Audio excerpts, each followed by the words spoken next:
ఓం నమో భగవతే వాసుదేవాయ. ఆత్మబంధువులందరికీ నమస్కారం.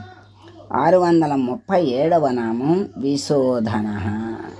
అంటే స్వామి తనని స్మరించినంత మాత్రం చేతే వాళ్ళ యొక్క పాపాలన్నిటినీ హరించే స్వామి గనక విశోధన అన్నారు. అంటే ఆయన్ని స్మరిస్తే చాలు మన పాపాలన్నీ నశిస్తాయి అని. మరి ఎవరి కర్మ వాళ్ళు అనుభవించాలి అంటారు. ప్రారంధం అనేది పోదు అంటారు. మరి కర్మలు నశిస్తాయి అంటారు. మరి ఇదేమిటి అని మనకి అనిపిస్తుంది. కర్మలు నశించటం అంటే ఎలా నశిస్తాయి అంటే, చేసిన కర్మ తెలిసి చేసినా తెలియక చేసిన కర్మఫలం అనుభవించాల్సిందే అంటారు. అది తప్పదు. మహానుభావులైనటువంటి వాళ్ళు కూడా దాన్ని నుంచి తప్పించుకోలేరు. అందుకే రమణ మహర్షి మహానుభావుడు, మరి దైవ స్వరూపుడు, ఆయనకి పురుగులు వస్తే అది వైద్యం చేయించుకోమంటే వద్దంటారు. అది అనుభవించాల్సింది ఉంది, అనుభవించాలి అంటారు. మరి దాంట్లో నుంచి పురుగు కింద పడితే దాని ఆహారం దానికి ఉండదని చెప్పి ఆ పురుగును తీసి ఆ పండులో వేసుకున్నటువంటి మరి అసలు ఏమనాలో నాకైతే తెలియదు. అంతటి మహాత్ముడు ఆయన. శరీరం వేరు, ఆత్మ వేరు అని చెప్పటమే కాకుండా ఆ విధంగా వాళ్ళు ఉండగలిగారు. మనం చెప్పటమే కష్టం, తెలుసుకోవటమే కష్టం, చెప్పటము కష్టమే, ఆచరించటం మనకి అసలు ఎప్పటికీ అంతటి స్థితి వస్తుందా అనేది నాకు అర్థం కాదు. మన శరీరానికి బాధ వస్తే అయ్యో అనుకుంటాం, బాధపడతాం. బాధపడకుండా ఉండలేము.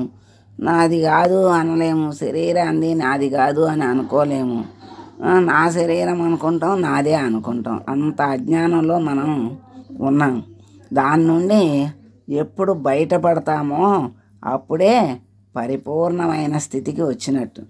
అటువంటి స్థితి రావాలి అంటే ఎంత సాధన కావాలో, ఎన్ని జన్మలు కావాలో అని అనిపిస్తుంది. కానీ మరి మహానుభావులు చెప్పేది ఒక్క క్షణంలో కూడా ముక్తిని పొందొచ్చు అంటారు.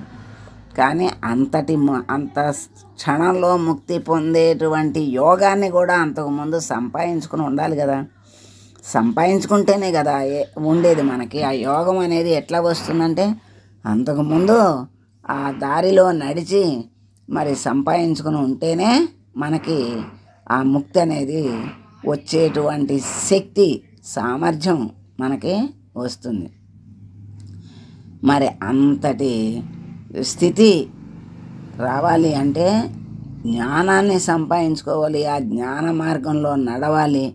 పరిపూర్ణమైన అనుభవాన్ని పొందినప్పుడే అటువంటి స్థితి వస్తుంది. మరి అటువంటి స్థితి కర్మాచరణ.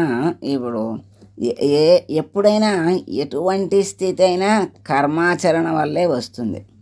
కర్మాచరణ వల్ల పాపము వస్తుంది, పుణ్యము వస్తుంది, ముక్తి వస్తుంది. ఎట్లా వస్తుంది? మరి పాపకర్మ చేస్తే పాప ఫలితాలు వస్తాయి, కష్టాలు, దుఃఖాలు. పుణ్య కర్మలు చేస్తే సుఖాలు, ఆనందాలు వస్తాయి. ఈ రెండు నశిస్తే కానీ మనకి మోక్షము రాదు అని చెప్తారు. రెండు ఎట్లా నశిస్తాయి అంటే పరమాత్మని ఆశ్రయిస్తే జ్ఞానాన్ని కలిగిస్తాడు. జ్ఞానం అనే అగ్ని చేత కర్మలు, జ్ఞానాగ్ని దగ్ధ కర్మాణి అని పరమాత్మ చెప్పాడు, కృష్ణ పరమాత్మ. జ్ఞానము చేత కర్మలన్నీ దగ్ధమవుతాయి అన్నారు. అంటే కర్మలు దగ్ధమవుతాము అంటే అంతటి కృష్ణ పరమాత్మ చెప్పిన జ్ఞానాన్ని మనం ఆచరిస్తే నిష్కామ కర్మ చెయ్యాలి. ఫలితాన్ని ఆశించకుండా కర్మ చెయ్యాలి. ఫలితాన్ని ఆశించకుండా కర్మ చేసినప్పుడు ఏ ఫలితము మనకి మిగలదు. పుణ్యఫలము ఉండదు, పాపఫలము ఉండదు. మరి ఈ ఫలాలే మానవ జన్మకు కారణమవుతాయి, అనుభవానికి కారణమవుతాయి. ఈ పుణ్యమైన మంచిదే, కానీ అది కూడా అయిపోయినప్పుడు మళ్ళీ జన్మించాలి. మళ్ళీ జన్మించకుండా ముక్తి పొందాలి అంటే ఏం చేయాలి? కర్మ లేకుండా చేసుకోవాలి. అకర్మ అంటారు, నిష్కామ కర్మ అంటారు. అంటే అకర్మ అంటే చెయ్యకుండా ఉండమని కాదు, చెయ్యాలి. దాని యందు పరమాత్మ భావంతో, మరి అనుక్షణం అన్నిటి యందు పరమాత్మ భావంతో చేస్తేనే మనకి కర్మ నశిస్తుంది. జ్ఞానము పరమాత్మ భావంతో చేసినప్పుడు ఆ జ్ఞానము వల్ల మనకి రావాల్సిన ఆగామి రాకుండా ఉంటుంది.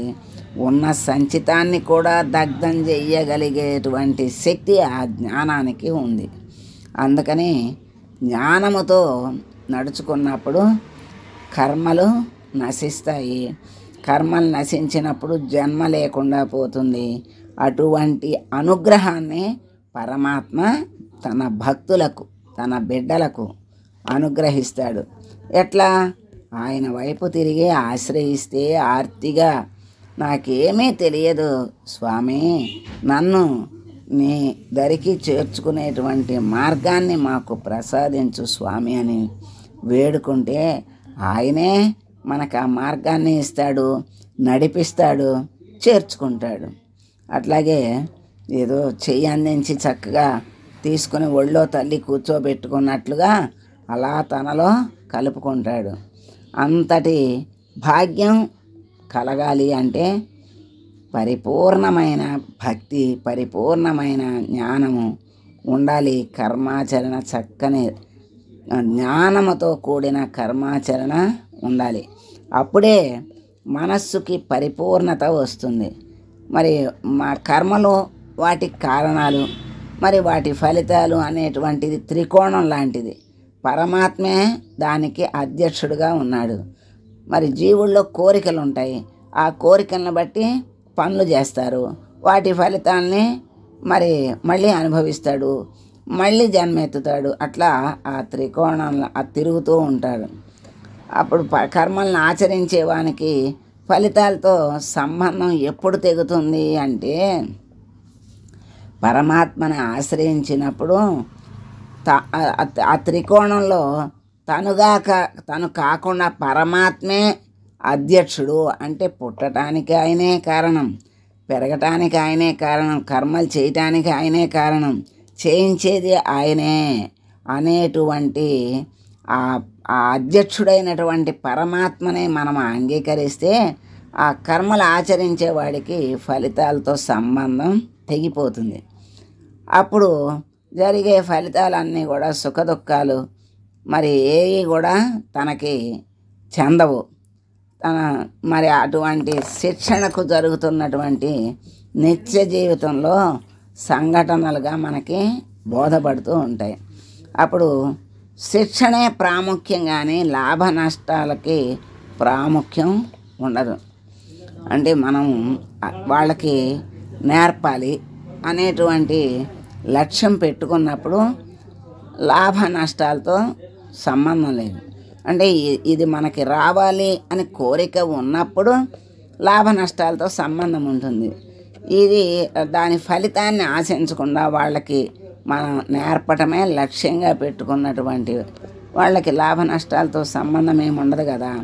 అట్లాగే ఇప్పుడు మనకి ఉదాహరణకి ఒక చిన్న ఉదాహరణకి మనం చెప్పుకుందాం. ఒక తండ్రి ఉన్నాడు, కొడుక్కి వ్యాపారం నేర్పాలి. తన దగ్గరే ఉంచుకుంటే ఎన్నాళ్ళకి రాదు, ఆ సామర్థ్యం రాదు. అప్పుడు ఏం చేస్తాడు? చిన్నగా ఒక పెట్టుబడి పెట్టి ఒక చిన్న వ్యాపారాన్ని అప్పచెప్తే వాడికి డింకీలు పల్లకీలు అన్నట్టుగా వాడికి కుదరదు కదా. ఏయో తప్పులు ఒప్పులు జరుగుతూ ఉంటాయి, నష్టాలు లాభాలు వస్తూ ఉంటాయి. అయినా తండ్రి ఏమి పట్టించుకోడు. అప్పుడు కొడుకు అనుకుంటాడు, నాకు చేతగాదని వెంట ఉండి నన్ను తండ్రి నడపట్లేదు, పట్టించుకోవట్లేదు, వదిలేసే ఊరుకున్నాడు మా నాన్న అని బాధపడతాడు. మరి చేతగాదని బాధపడతాడు, తండ్రి పట్టించుకోవట్లేదని బాధపడతాడు. అయినా కూడా తండ్రి పట్టించుకోడు. పట్టించుకోకుండా ఉంటే ఆ దాంట్లో ఉన్నటువంటి కష్ట సుఖాలు, లాభ నష్టాలు, దాంట్లో ఉన్నటువంటి నైపుణ్యం తనకే అనుభవం మీద అన్నీ తెలుస్తాయి. అప్పుడు అంత బాగా తెలుసుకుని కొడుకు బాగా సమర్థత వచ్చింది అనుకున్నప్పుడు పెద్ద వ్యాపారం పెట్టిస్తాడు. అప్పుడు అనుకుంటాడు, ఓహో నాన్న ఎందుకా మనల్ని పట్టించుకుంటే మనకేమీ రాదని నాన్న పట్టించుకోలేదు, అందువల్లే మనకి సామర్థ్యం వచ్చింది అని అప్పుడు అనుకుంటాడు. అప్పుడు ఇక్కడ ఏంటి, అప్పుడు పెద్ద వ్యాపారాన్ని నిర్వహించి లాభాలని చక్కగా గడిస్తాడు. ఇప్పుడు ఇక్కడ ఈ కథలో ఉన్నటువంటి కుమారుడు ఎవరు అంటే జీవుడు, వ్యాపారం ఏమిటి అంటే జీవితం, పరమాత్మ తండ్రి అని ఇక్కడ మనకి ఈ కథ ద్వారా మనకి చక్కని సందేశం మనకిచ్చారు. అటువంటి సందేశాలని మనం తీసుకుని చక్కగా వాటిని మనం అమల్లో పెట్టుకున్నట్లయితే పరమాత్మకు దగ్గరగా చేరతాం. జీవితానికి లౌకికానికి దూరమైన కొద్దీ పరమాత్మకు దగ్గర అవుతాము. ఈ ఊరికి దూరం అయితే ఆ ఊరికి దగ్గర అవుతామంటాం కదా, చేరే ఊరికి. అట్లాగే భగవంతుణ్ణి చేరాలి అనుకున్నామంటే బంధాలకి దూరం అయితే భగవంతుణ్ణి చేరతాం. బంధాలు ఎలా దూరం అవుతాయంటే మనస్సుకు దూరం అవ్వాలి, శరీరానికి కాదు. శరీర ధర్మంగా అన్నీ ఎలా చేయాలో అన్నీ అలా చేస్తూనే ఉండాలి.